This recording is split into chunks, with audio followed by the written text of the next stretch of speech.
Now, from 41 NBC Sports, it's time for Friday Night Football scores and highlights. You're in the end zone. Brought to you in part by Macon and Robbins Bedroom and Mattress, Dublin Chevy Nissan, and Raphael Tire Master. With Bill Shanks, Tucker Sargent, and Shaaz Peerani.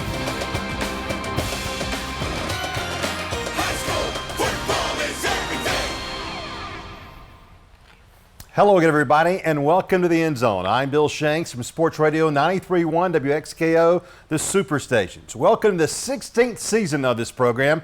Yeah, this year's seniors were 1, maybe 2 years old when this show started back in 2008.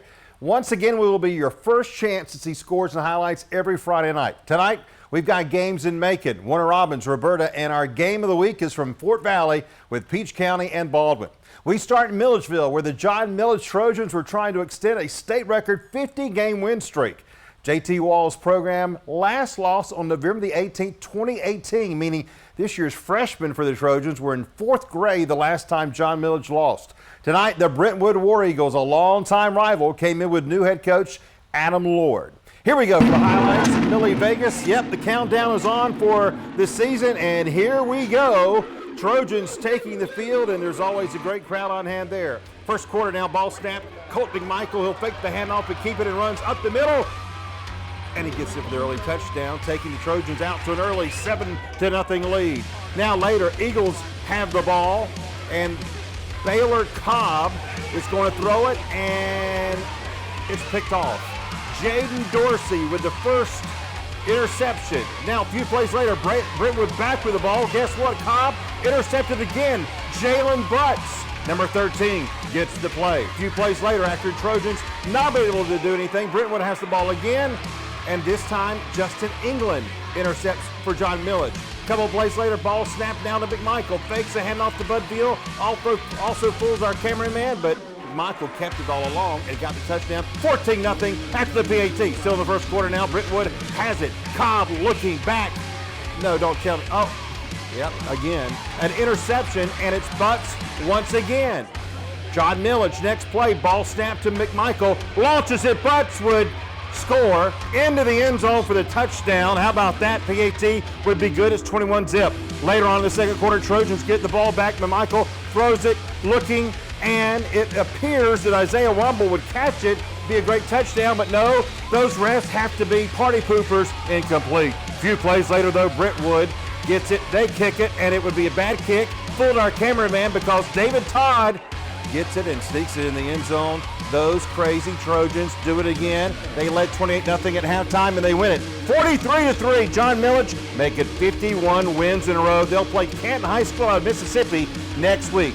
Let's head west now to Roberta. Crawford County welcome Ace to the J.B. Hawkins Sports Complex. Here we go as that is a beautiful field there at Crawford County. All right, here we go for the kickoff of the play, and C.J. Anderson is going to be quickly tackled. He gets about 23 yards on the play for Crawford County. Eagles go to work now. Isaac Meadows, the quarterback, looking for receivers, but he's going to find Ace instead. Number 7, Bryce Whitley, is going to get it, and watch what he does. What is it with all these interceptions? Holy cow, are you kidding me? That's a pick 6. Whitley scores. How about that for Ace? Yeah, good play. But they do not get the PAT. It's still 6-0. Couple of drives later, the Eagles feeling it as quarterback Keith Cavander finds running back Jaquan Green, who gets it downfield for about 40-plus yard gain on the drive, but they don't end up with any points on that. First quarter, they're still down by 6 at the end of the period. Now Ace comes back into the offense as the quarterback, Caleb Scarborough, hands it off to his running back, Aaron Davis, who bursts straight up the middle and takes it for a huge gain. And Ace, once again, knocking on the door. Scoring is what they're going to do next. Aaron Davis takes a little touchdown Ace, where they get stopped on the 2-point conversion as Caleb Scarborough does not get it for an incomplete pass. It's 12-0. Ace again takes over a couple drives later. Once again, Aaron Davis watching. He's good. Small gap. Look at him run. And he gets about 20 yards on the play. Ace all in control of this. It's 53-0. The score is the final. Keith Hatcher's Ace team will host GMC next week. Crawford County will be at Taylor County. All right, when we come back, 2 games in Warner Robins, then Tucker joins us with a big rivalry in Macon. More of the End Zone right after this. Tonight, we lift up and celebrate Flint Energy's Power Lineman of the Week, Julian Hubbard, and high school football lineman Cassius Williams of Perry High School. Both linemen working to bring power and passion to everything they do, on and off the field. 41 NBC Lineman of the Week is powered by Flint Energies. It's time for more Friday Night Football scores and highlights. You're in the End Zone. Brought to you in part by Macon and Robin's Bedroom and Mattress, Dublin Chevy Nissan, and Raphael Tire Master. With Bill Shanks, Tucker Sargent, and Shaaz Peerani. High school football is everything. Let's get to Houston County now, where the Bears started their season against Sumter County. This was the start of season 2 for head coach Jeremy Edwards, who led the Bears to a strong 10-3 record last season. And with 34 seniors on this year's team, the Bears were hoping for an even better season in 2023. Here we go to Freedom Field for the Bears and the Panthers, who've been awful for the last couple of years. But here we go now. Pick up the action. Houston County leading already 26-6. And the Bears would kick the ball to the Panthers, but they would get it and get it back. And again, all Hoco early. Now in the red zone, Antoine Hill, wide out, gives the Bears another touchdown. Point after would be good. Bears would be up by the score of 35-6 in complete control of this one. And they did most of that scoring like early first quarter. Houston County's next drive, Hill drops back, connects with Ricky Johnson. How about a 25-yard gain up the middle, and he's finally going to be brought down right here. Now in the red zone, Hill drops back once again, launches it to his receiver in the back of the end zone, and it's good. Extra point would be good. Hoco up 42-6. Next possession now. Oh, here we go. I'm sorry. Forgive me. Point after. I'm not in midseason form yet. 42-6, I said. Next possession for the Bears. Hill lobs the ball. Ricky Johnson. This kid may be pretty good. He's going to run down the sideline and score. Extra point would be good, and it was 49-6. Houston County wins it easily, 56-12.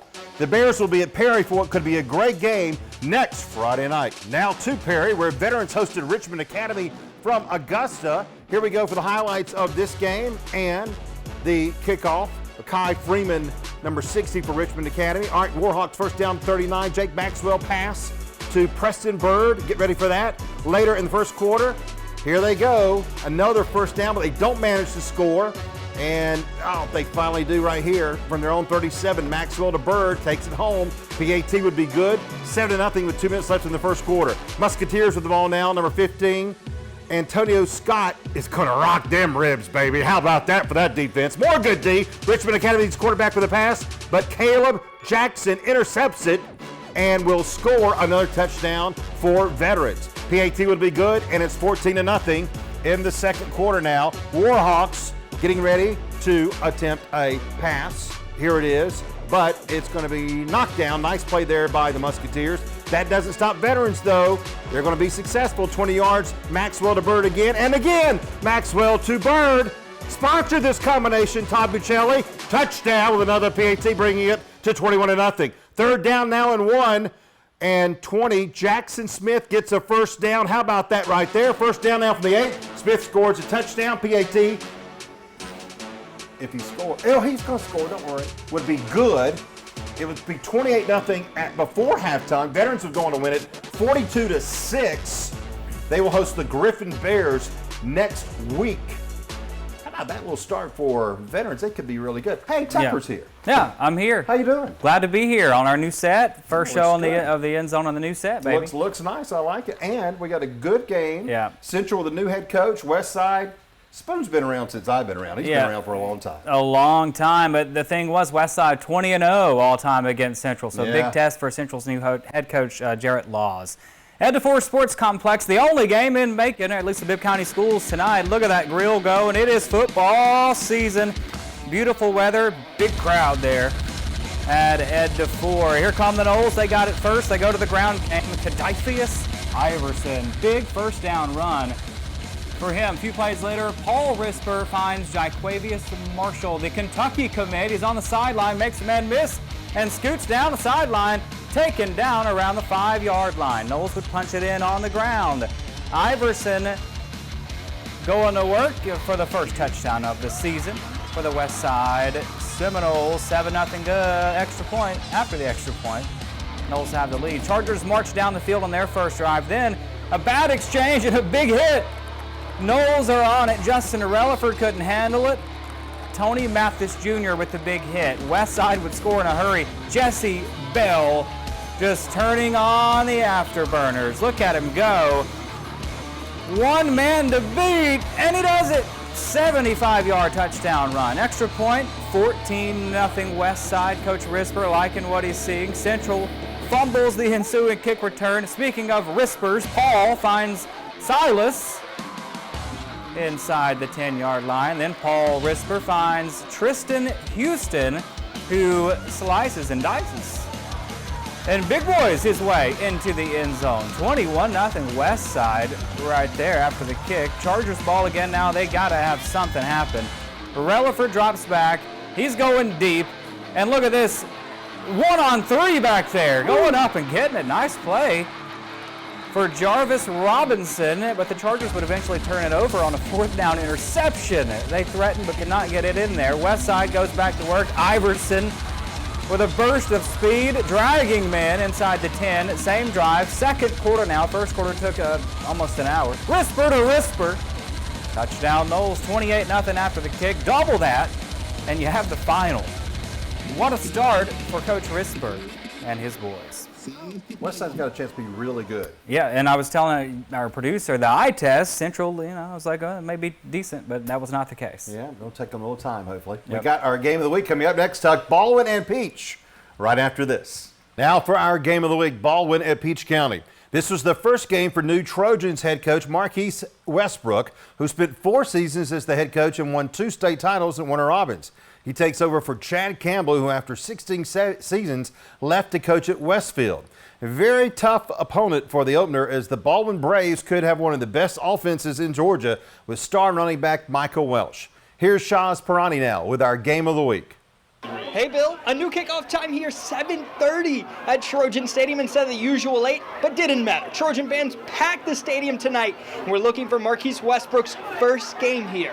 Now, last year, the Trojans went and won 50-20 in Milledgeville, stole the game from the Braves, but this time Baldwin looking to do the same and avenge that loss here in Fort Valley. So, let's see who gets out to a great start to their 2023 campaign.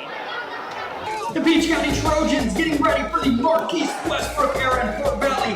While on the other hand, the Baldwin Braves looking to build off of that disappointing season last year. Now first drive of the game for Baldwin. Quarterback Lamar Pounds in a little trouble, but he moves out. Finds his receiver, Monte Palmer. Finds the empty grass, breaks an ankle, goes in for a score. However, there is a holding flag, so it's called back. But a few plays later, Braves finally score its Colorado commit. Michael Welsh makes his way in for the score. Point after no good, and Braves lead 6-0. Now next Peach County drive, quarterback DJ Hudson, he's in the middle of a pickle, but somehow gets out of there and he finds open field, and he would go all the way for the 47-yard gain as he gets taken out of bounds right around the 35-yard line. But Trojans don't score. Now next drive, Howard punting. And why is this important, you'd say? Well, here you'll see a Trojan touch the ball. That means it's muffed. And Baldwin takes over with great field possession. And oh boy, would they make it worth it. A few plays later, Welch scores his second rushing TD of the night. Point after is good, and Braves lead 13-0. Now with just 40 seconds left in the first half, Hudson throws a pick to Yari Calix, who is there and takes it home for the pick 6. Baldwin with all the momentum going into halftime as they would lead 20-0. Now first drive of the second half for Peach County. Running back Chris Scott finds the hole, and he would go for a pretty nice aim, spins out just to get a few more yards, and it pays dividends as later running back Dwayne Coleman would punch it in for the first score of the season for the Trojans. The Baldwin would lead 20-7. Now you hold up, ensuing kickoff. Michael Welsh back there to return, and he would grab it at the 11-yard line. Here, he works his way to the right side. He might have a little bit of open space, who knows, but it's looking good. He keeps going, and he somehow gets out of that mess there, works his way to the left side, and Michael Welsh takes it for the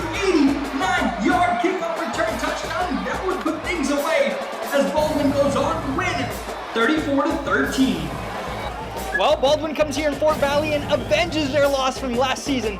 Pure domination from start to finish. Defense looked great, offense looked phenomenal. Now they look forward to next week as they host Putnam County in Milledgeville, while the Trojans will take on Northside. Bill, that's all I've got here from Trojan Stadium for you.